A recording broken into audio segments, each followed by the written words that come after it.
দেশের প্রয়োজনে রাজনীতিটা করেছি, ইমানি দায়িত্ব থেকে, নৈতিক দায়িত্ব থেকে। এমপি থাকলে ভালো, সব বক্তব্য দিয়ে এমপি মন্ত্রীদের বিরুদ্ধে বিভিন্ন পলিসি নিয়ে সমালোচনা মানে খুব সাইজ করে দিতাম। এখন তো পারি না।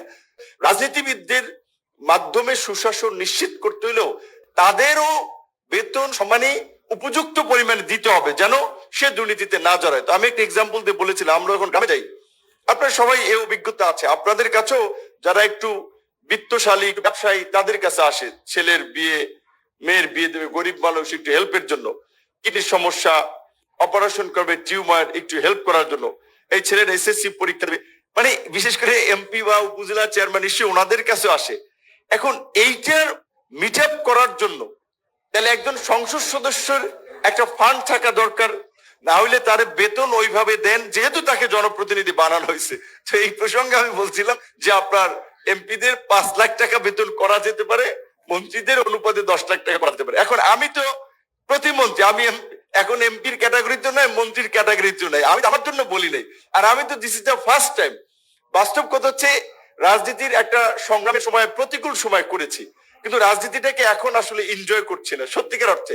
ছাত্র ছিলাম, তরুণ ছিলাম, যেটা বলে যে তরুণরা অদম্য, সে অদম্য জায়গা থেকে আন্দোলন করেছিলাম। আমরা দেশের প্রয়োজনে রাজনীতিটা করেছি, ইমানি দায়িত্ব থেকে, নৈতিক দায়িত্ব থেকে।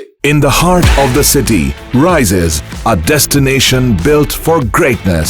International Convention City, Bosundhara. Life takes a new course. মানুষের জন্য রক্তাক্ত হয়েছি। বিএনপির সাথে যুগপৎ আন্দোলন, বিএনপি সেই 2022 সাল থেকে বলেছে যে তার যুগপৎ আন্দোলনের মিত্রদের নিয়ে জাতীয় সরকার করবে।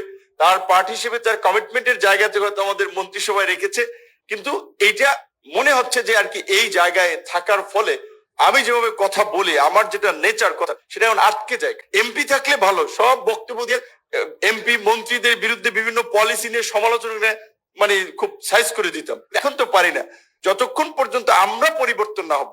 কারণ হাদিসে আছে না যে দুনিয়াতে যত বালা মুসিবত মানুষের হাতের কামাই। শেখ হাসিনা যে এই দেশে ছিল 17 বছর, এইটাও আমাদের কারণই ছিল। কারণ আমরা জুলাইয়ে যেই প্রতিরোধটা গড়ে তুলছি, এই প্রতিরোধ যদি 14 সালের বিনা নির্বাচনের পর গড়ে তুলতে পারতাম, তখন পতন হইতো। এই প্রতিরোধ যদি 18 সালের এই নির্বাচনের পরের দিন করতে পারতাম, তখন পতন হইতো। যাই হোক, আল্লাহ এই সমস্ত পরিস্থিতির মধ্যে আমাদেরকে পরীক্ষা, আমাদেরকে শক্ত করছেন।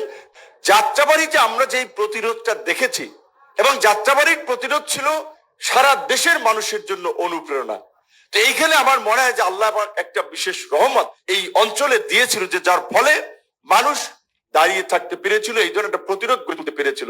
এবং যাত্রাবাড়িতে ওইখানে অনেক মাদ্রাসা আছে, মাদ্রাসার ছাত্ররা ওইখানে সামিল হয়েছে। এই পরিবর্তনে, আন্দোলন সংগ্রামে সামনে তো 2-1 জন ছিল এই প্রতিষ্ঠানের চেয়ারম্যান, কিন্তু অন্য মানুষ যদি পরিশ্রম না করে এই প্রতিষ্ঠান কি সফল হবে? হবে না।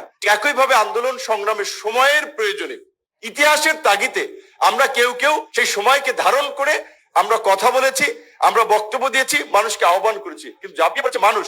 কন্ট্রিবিউশন মানুষের, এই পরিবর্তনটা সকল মানুষের, এই পরিবর্তনের অংশীদার কৃতিত্ব সকল মানুষের। সুতরাং এই সকলকে মিলেই আমাদের সেই কাঙ্ক্ষিত নতুন বাংলাদেশ রাষ্ট্র আমাদেরকে বিনির্মাণ করতে হবে। সেই প্রত্যাশা আপনাদের সকলকে ধন্যবাদ জানাই।